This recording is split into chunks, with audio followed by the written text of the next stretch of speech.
Assalamualaikum warahmatullahi wabarakatuh. Bismillah, alhamdulillah, wassalatu wassalamu ala rasulillah. Surat Al-Baqarah ayat ke-176.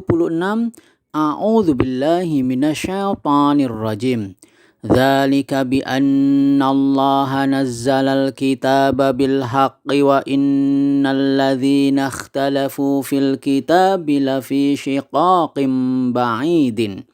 Yang demikian itu adalah karena Allah Ta'ala telah menurunkan Alkitab dengan membawa kebenaran, dan sesungguhnya orang-orang yang berselisih tentang kebenaran Alkitab itu benar-benar dalam penyimpangan yang jauh. Kalau kita perhatikan di surat Al-Baqarah ayat ke-176 ini, setidaknya kita bisa membaginya dalam dua jumlah atau kalimat yang sempurna. Dan kebetulan jumlah keduanya ini adalah jumlah ismiyah, yakni kalimat yang diawali dengan isim atau kata benda. Yang pertama adalah dzalika bi annallaha nazzalal kitaba bil haqqi. Yang demikian itu adalah karena Allah telah menurunkan Alkitab dengan membawa kebenaran. Berarti terlihat di sini dzalika sebagai isim isyarah, menandai di awal dia sebagai mubtada, dan ini jumlah ismiyah. Sedangkan yang kedua, wa innal ladzina ikhtalafu fil kitabi lafi syiqaqim ba'idin. Dan sesungguhnya orang-orang yang berselisih tentang Alkitab itu benar-benar dalam penyimpangan yang jauh. Tentu ini adalah jumlah ismiyah yang dimasuki oleh inna, dan juga ada fenomena di sini yang awalnya lam lam ibtida, yang di awal atau fungsinya juga sama seperti inna adalah taukid. Dia tersingkir karena dia tidak bisa bersama dengan inna, maka lam di sini yang kita sebut sebagai lam muzahlaqah. Bagaimana struktur kalimat di masing-masing jumlah ismiyah itu dan bagaimana kedudukan masing-masing akan kita bahas berikut ini. Yang pertama adalah dzalika bi annallaha nazzalal kitaba bil haqqi. Terlihat di sini ada yang diwarnain kuning dan juga ada yang putih. Tentu kita ingin katakan sekali lagi, jumlah ismiyah itu adalah memiliki dua faktor atau dua indikator utama, ya, boleh dikatakan dua komponen utama, yakni kita sedang berbicara tentang mubtada awalan dan juga khobar sebagai mutimul jumlah, pelengkap dari jumlah itu sehingga informasinya menjadi lengkap. Maka strukturnya adalah dzalika yang berwarna kuning ini dia sebagai mubtada. Sedangkan khobarnya yang berwarna putih ini secara sekilas kita bisa katakan dia ghairu mufrad, ya. Jadi bukan kata yang tunggal tetapi merupakan susunan kata. Ya, di sini susunan katanya juga merupakan jumlah ismiyah, ya, di mana jumlah ismiyah ini dimasuki oleh inna dan saudara-saudaranya, dalam hal ini dimasuki oleh anna. Jadi paham ya, jadi mubtada kebetulan dia mufrad, ya, tunggal satu kata, tetapi khobarnya ghairu mufrad. Dia bukan merupakan satu kata tetapi susunan jumlah, dalam hal ini jumlah ismiyah yang dimasuki oleh anna. Maka dalam jumlah ismiyah itu juga sudah kita ketahui, ya, khobarnya merupakan jumlah ismiyah nih. Jumlah ismiyah berarti di situ ada khobar, ada mubtada, ya, ada mubtada, ada khobar, tetapi karena dimasuki oleh anna maka menjadi ada isimnya anna, ada khobarnya anna. Terlihat di sini, ya. Maka yang kita penggal ini Allah tentu dia sebagai isimnya anna, ya. Sedangkan berikutnya ini adalah khobarnya anna. Isimnya anna merupakan isim yang mansub, tanda nasabnya terlihat di sini. Khobarnya ana kebetulan juga ghairu mufrad, bukan kata tunggal tetapi di sini merupakan jumlah fi'liyah. Jadi khobarnya si ana ini merupakan jumlah fi'liyah yang diawali oleh nazala ya. Jadi cara membaca struktur kalimatnya seperti itu. Ini sejatinya jumlah ismiyah secara total. Mubtadanya terlihat di sini, khobarnya ghairu mufrad ya, dalam bentuk jumlah ismiyah, tetapi jumlah ismiyahnya di sini terbagi atas dimasuki oleh ana sehingga ada isimnya ana dan khobarnya ana. Kebetulan khobarnya ana juga bukan yang tunggal, ghairu mufrad juga, susunan sebuah kalimat, dalam hal ini adalah jumlah fi'liyah. Begitu ya. Jadi dzalika yang demikian itu sebagai mubtadanya, maka bi annallaha nazzalal kitaba bil haqq adalah karena Allah Ta'ala telah menurunkan Alkitab dengan membawa kebenaran, bisa disamakan, bisa disampaikan. Inilah khobar dari mubtada yang dzalika ini. Tentu khobar ini fi mahalli raf'in, mahalnya adalah rofa sebagai khobar yang masuk dalam marfu'atul asma. Bagaimana dengan penjelasan masing-masing katanya? Maka dimulai dari dzalika. Dzalika ini tentu isim isyarah. Diterjemahkan yang demikian itu atau itulah ya. Di sini karena terkait dengan penjelasan sebelumnya, maka yang demikian itu ya. Demikian yang telah tadi sebelumnya di ayat sebelumnya telah dijelaskan, maka dzalika ini kita tahu dia adalah isim yang makrifat. Tentu posisinya di depan kita katakan ini sebagai mubtada atau awalan sebuah kalimat jumlah ismiyah. Berikutnya adalah bi annallaha, karena bahwasanya Allah Ta'ala ya, bi ini adalah huruf jar ya, annallaha tentu ini anna dan isimnya anna ya. Kita paham anna termasuk dalam saudara-saudaranya inna memiliki amalan bahwa dia menasobkan isimnya, tanda nasabnya lafdzul jalalah ini adalah fathah ya, karena isim yang mufrad atau tunggal. Jadi karena bahwasanya. Berikutnya adalah nazzalal kitaba ya, telah menurunkan Alkitab. Telah menurunkan Alkitab. Tentu nazzala ini merupakan fi'il madhi, kata kerja yang lampau, sehingga diterjemahkan telah menurunkan. Sedangkan Alkitaba kenapa kemudian harokat? Akhirnya adalah fathah karena dia sebagai maf'ul bih atau objek. Nazzala tentu di sini sebagai fi'il kata kerja, tentu dia mengandung fa'ilnya yakni dhamir mustatir yang kembali dalam kan takdirnya huwa ya. Huwanya kepada siapa? Huwanya kepada Allah. Jadi bahwasanya Allah telah menurunkan Alkitab. Dan nazzalal kitaba ini tadi kan disampaikan Allah sebagai isimnya anna, maka ini adalah khobarnya dari anna. Berikutnya kalau kita perhatikan, maka nazzala yang merupakan fi'il madhi kita bisa mentasrifnya secara istilahi dan secara lughawi. Secara istilahi dari fi'il madhi, fi'il mudhari, masdar, fa'il, maf'ul, fi'il amr maupun fi'il nahyinya dari nazzala ya, telah menurunkan, yunazzilu sedang menurunkan, tanzilan ya, penurunan ya, proses penurunan. Jadi sebuah kata benda dari kata kerja ya, kata kerja yang dibendakan.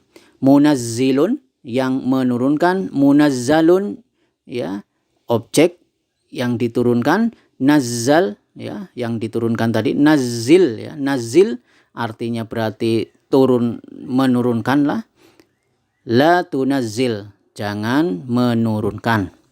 Maka nazzala yunazzilu tanzilan, munazzilun munazzalun, tanzil la tunazzil ya, la tunazzil ya, nazzil la tunazzil. Jadi sekali lagi ya, tadi kurang sempurna membacanya. Dari nazzala yunazzilu tanzilan, munazzilun munazzalun, nazzil la tunazzil. Sedangkan secara lughawi dalam hal ini berkaitan dengan fa'il atau dhamir-dhamir di sana dari huwa huma hum hiya huma hunna anta antuma antum anti antuma antunna ana nahnu. Maka nazzala nazzala nazzalu nazzalat nazzalata nazzalna nazzalta nazzaltuma nazzaltum nazzalti nazzaltuma nazzaltunna nazzaltu nazzalna. Begitu ya, sehingga nazzala merupakan fi'il madhi dengan fa'il, pelakunya adalah dhamir mustatir, takdirnya huwa ya'udu kembali kepada Allah Ta'ala. Jadi Allah telah menurunkan. Bil haqqi dengan kebenaran, dengan membawa kebenaran. Tentu ini adalah susunan jar majrur terdiri dari bi yang merupakan huruf jar dan al haqqi yang merupakan isim yang majrur karena didahului oleh bi, sehingga tanda jarnya adalah harokat kasroh di bagian akhirnya. Ini syibhul jumlah, ini adalah merupakan susunan jar majrur. Tentu dia muta'alik, memiliki keterkaitan makna. Dalam hal ini adalah nazzala ya, nazzala apa yang diturunkan adalah Al-Quran, Alkitab yang membawa kebenaran. Untuk jumlah ismiyah yang kedua, ini juga memiliki struktur kalimat yang unik juga, karena ini jumlah ismiyah yang dimasuki oleh inna dan juga ada lam ibtida yang sama-sama merupakan taukid atau menguatkan. Dan kebetulan juga bahwa jumlah ismiyah yang ada ini posisinya ghairu mufrad ya, bukan kata yang tunggal tetapi merupakan susunan kata ya. Jadi wa inna ya, di sini dimasuki inna, maka di sini yang putih ini bisa dikatakan sebagai isimnya inna ya. Tentu mahalnya adalah nasab ya, mansub. Tanda nasabnya tentu tidak terlihat di sana karena fi mahalli nasbin ya, mahalnya nasab sebagai isimnya inna. Sedangkan fi syiqaqim ba'idin di sini bisa dimaknai sebagai khobarnya inna ya. Jadi strukturnya seperti itu, ada inna, ada isimnya inna, ada khobarnya inna. Tetapi ingat, ini ada juga lam ibtida yang bergeser karena tidak bisa bertemu dengan sama-sama taukid di sini adalah inna, maka lam inilah yang disebut sebagai lam muzahlaqah. Wa innal ladzina ikhtalafu fil kitabi la fi syiqaqim ba'idin. Dan sesungguhnya orang-orang yang berselisih tentang Alkitab itu ya, ini adalah isimnya inna, benar-benar dalam penyimpangan yang jauh sebagai khobarnya inna. Struktur kalimatnya seperti itu.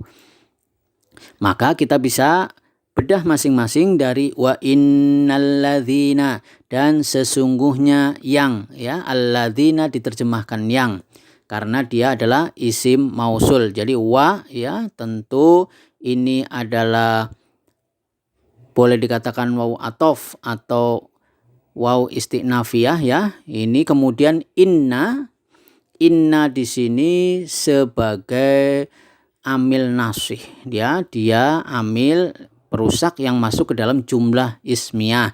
Sedangkan alladzina tentu ini adalah sebagai isimnya dari inna.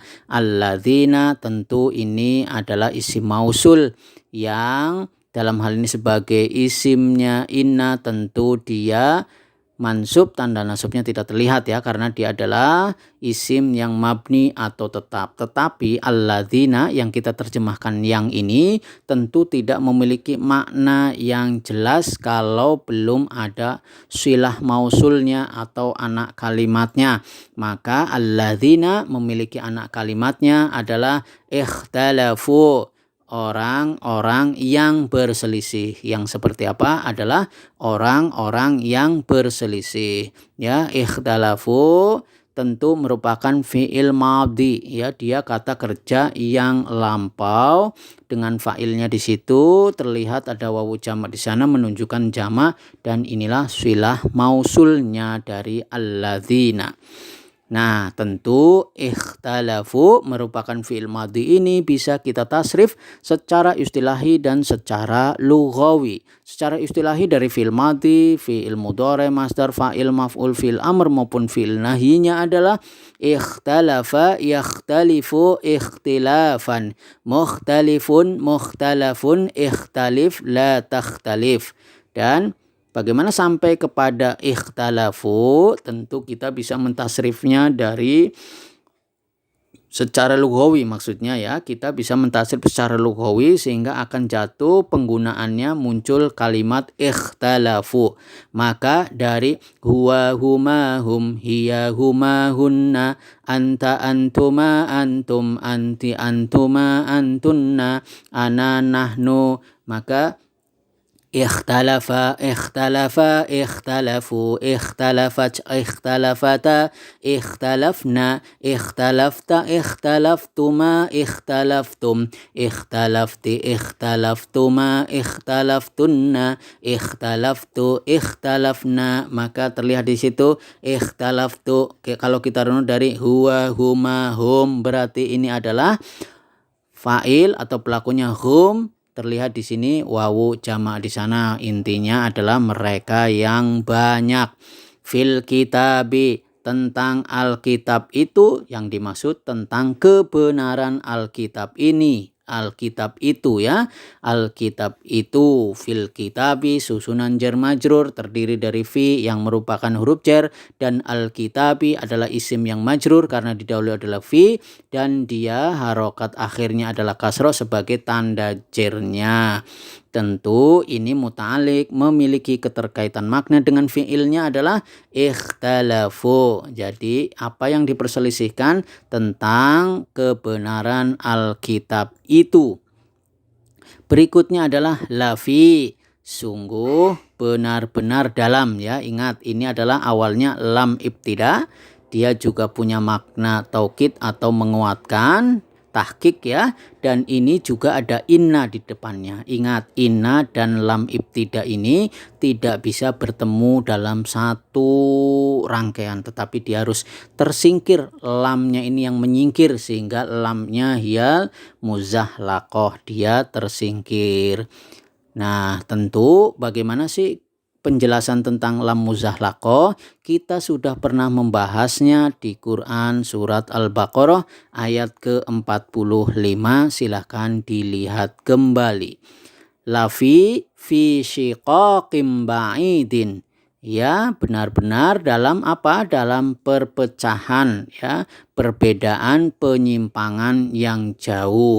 Di sini tentu fi syiqaqin ya, tentu ini adalah huruf jar fi, dan syiqaqin merupakan isim yang majrur karena didahului oleh fi. Fi dan tanda jarnya adalah harokat kasroh di bagian akhir, kebetulan adalah kasrotain. Syiqaqin ya, artinya perpecahan atau penyimpangan ini. Nah, tentu dia muta'alik, memiliki keterkaitan makna dengan apa? Dengan khobarnya inna ya. Tadi kita sampaikan ini boleh dikatakan sebagai khobarnya inna. Sejatinya dia muta'alik ya, dia memiliki keterkaitan makna dengan khobarnya inna yang tidak dimunculkan. Lalu pertanyaannya adalah kenapa ba'idin polanya sama dengan syiqaqin, yakni dia isim yang majrur juga dan sama-sama kasroten di situ ya. Maka kita bisa sampaikan ba'idin ini adalah sifatnya dari syiqaqin. Tentu sebagai sifat dia tentu tabi ngikut terhadap mausub ya, karena kita bicara sifat mausub naat man'ut ya, naat tentu mengikuti. Jadi sehingga sama-sama majrur di sini. Sehingga terakhir kita sampaikan sarah ringkasannya adalah dzalika bi annallaha nazzalal kitaba bil haqqi, yang demikian itu adalah karena Allah Ta'ala telah menurunkan Alkitab dengan membawa kebenaran.